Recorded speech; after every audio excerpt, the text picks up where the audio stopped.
नमस्कार विद्यार्थियों।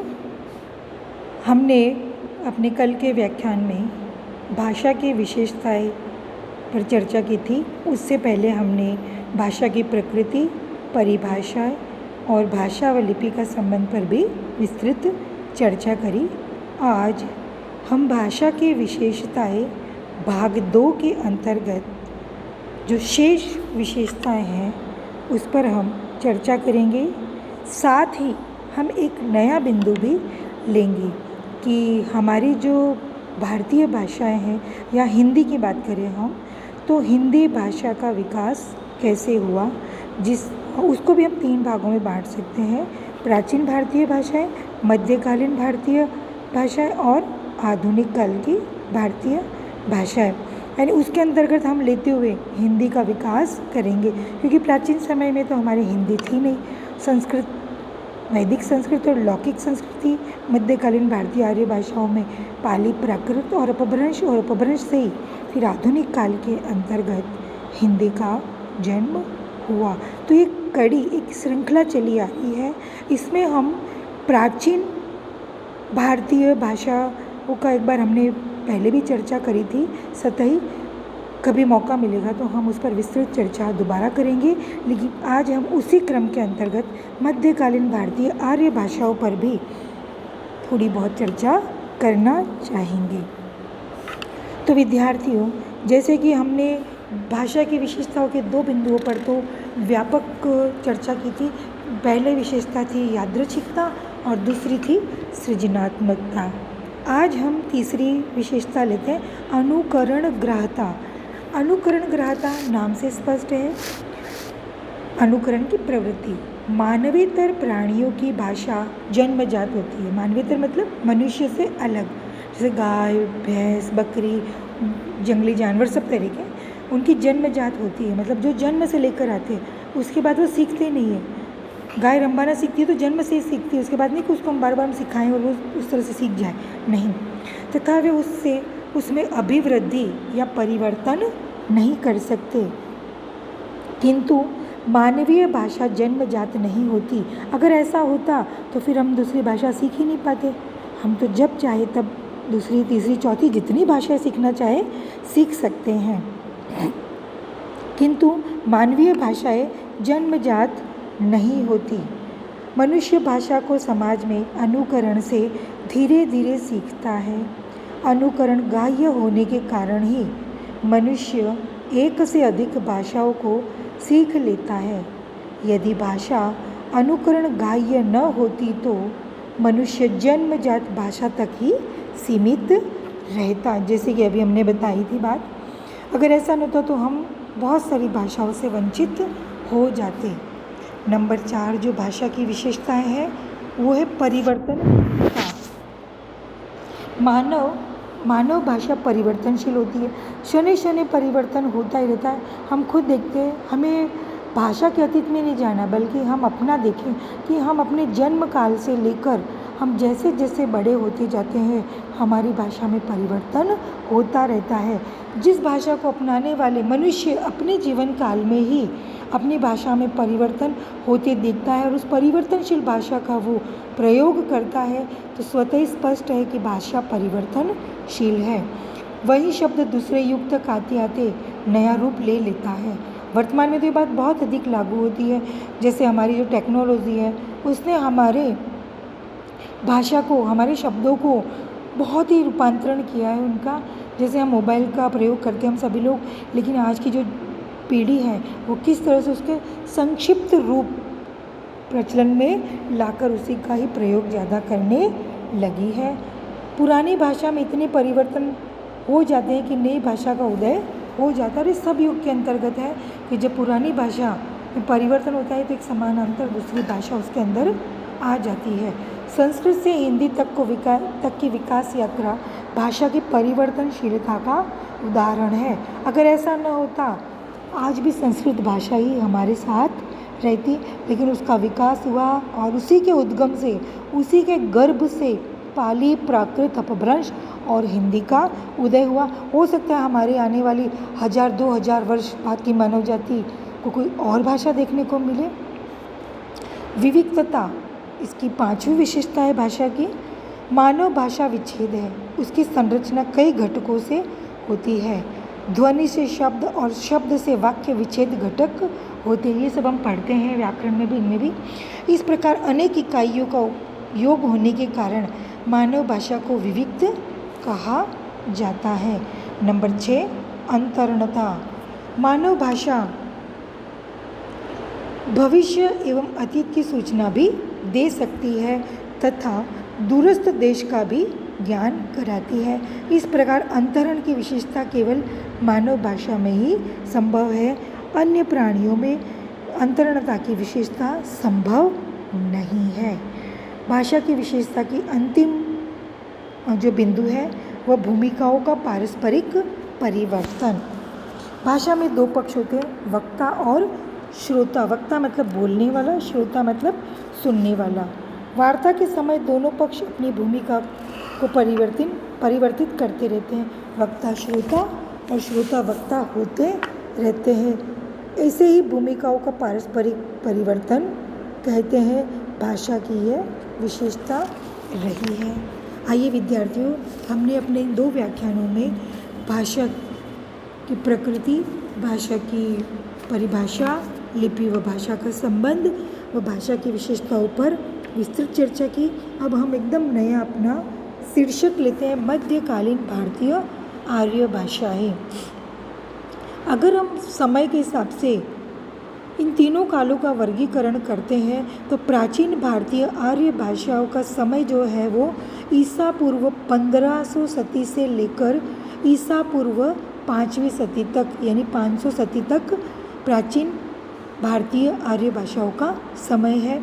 मध्यकालीन भारतीय आर्य भाषाओं के समय की अगर हम बात करते हैं तो वो ईसा पूर्व 500 से ईस्वी सन 10वीं शताब्दी तक इसका समय है। कहने का मतलब है 1500 वर्ष तक। और प्राचीन भारतीय आर्य भाषाओं का समय था 1000, 1500 से 500, ईसा पूर्व 1500 से ईसा पूर्व 5वीं सदी। तो 1000 वर्ष का समय प्राचीन भारतीय आर्य भाषा। मध्यकालीन भारतीय आर्य भाषाओं का समय है ईसा पूर्व 5वीं सदी या 500 शताब्दी से 500 से ईसा के 10वीं सदी तक, यानी पूरा 1500 का समय। इनमें 3 भाषाएं आती, पाली, प्राकृत और अपभ्रंश, या प्रथम प्राकृत, द्वितीय प्राकृत या तृतीय प्राकृत भी कह सकते हैं। और तीनों का हम 500 में ले लेंगे, यानी 500 का समय पाली का, 500 का समय प्राकृत का और 500 वर्ष का समय अपभ्रंश का। लौकिक संस्कृत, जो प्राचीन भारतीय आर्य भाषाएं थी उसमें संस्कृत थी, एक वैदिक संस्कृत, और वैदिक संस्कृत के समानांतर ही दूसरी जो चली थी बाद की जो भाषा संस्कृत की वो कहलाती है लौकिक संस्कृत। लौकिक संस्कृत एक तरफ व्याकरण का आधार पाकर अपने निश्चित रूप में स्थिर हो गई थी। स्थिर यानी व्याकरण के जो नियम थे वो बहुत कठोर थे। तो दूसरी ओर लोक भाषाएं, अब व्याकरण के नियमों में जरा सा भी परिवर्तन वहाँ ग्राह्य नहीं था। और दूसरी ओर लोक भाषाएं, जो हम लोक में छोटे छोटे समूह में जो भाषाएं बोलते हैं वो तेज़ी से विकसित हो रही थी। इसी विकास के परिणाम स्वरूप प्राकृत भाषा का विकास काल ईसा पूर्व 500 से 1000 ईस्वी सन माना जाता है। मध्यकालीन भारतीय आर्य भाषाओं के 3 रूप स्पष्ट दिखाई देते हैं, वो हमने विगत में बता दिए, पाली, प्राकृत और अपभ्रंश। पाली यह प्राकृत का प्रारंभिक रूप है जिसका समय 500 ईस्वी सन पूर्व से लेकर प्रथम शताब्दी के प्रारंभ तक माना गया है। इसकी उत्पत्ति के विषय में विद्वानों में मतभेद है। कुछ विद्वानों का कहना है कि संस्कृत की उत्पत्ति प्राकृत से हुई है। एक अन्य मत के अनुसार संस्कृत के समानांतर लोक भाषा से इसका उद्भव हुआ है। इसमें प्रथम मंतव्य अधिक उपयुक्त लगता है। इसकी व्युत्पत्ति के विषय में विभिन्न विद्वानों द्वारा अपने अपने ढंग से विचार प्रस्तुत किए गए हैं। पहला है मिश्र सिद्धांत के अनुसार पाठ और पाठ से बना पाली। मिश्र जगदीश कश्यप के अनुसार पर्याय, ये युद्ध उपदेश में पर्याय से आगे बढ़कर पलियाय, पलियाय से पालियाय और पालियाय से पाली बना। आचार्य विधुशेखर के मतानुसार पहले पंक्ति, फिर उसका पंक्ति, पंक्ति से और पंक्ति, पल्ली और फिर पाली। डॉक्टर मैक्स वेल्सन के अनुसार पाटिल, पाटिल यानी पटना, पटना से होता हुआ पाडली और पाडली से फिर पाली शब्द बना। विशेषताएं पाली की हम देखते हैं। इसमें री, री, ए, ओ, श तथा विसर्ग आदि वैदिक ध्वनियाँ लुप्त हो गई है। मैं इसका PDF भी आप लोगों को आपके व्हाट्सएप पे भेज दूंगी, इसलिए आप ये मत सोचिए कि भाई इसमें इसका PDF नहीं आ रहा। इसमें री, री, ए, ओ, श शलजम वाला, षटकोण वाला तथा विसर्ग आदि वैदिक ध्वनियाँ लुप्त हो गई। नंबर 2, पाली में प्राय संस्कृत की ध्वनि ए और ओ ध्वनि ओ हो गई तथा कैलाश, कैलाश क्या बन गया? कैलाश। गौतम, गौतम। इसमें विसर्ग संधि नहीं है। पाली में तीनों लिंग है। द्विवचन की व्याख्या नहीं है। इसमें बलाघात का प्रयोग होता है। अगली जो विशेषता है पाली की, पाली में परंपरागत तद्भव शब्दों की बहुलता है। तत्सम संस्कृत से निकले हुए शब्द हैं, तद्भव उसके बिगड़े हुए रूप है।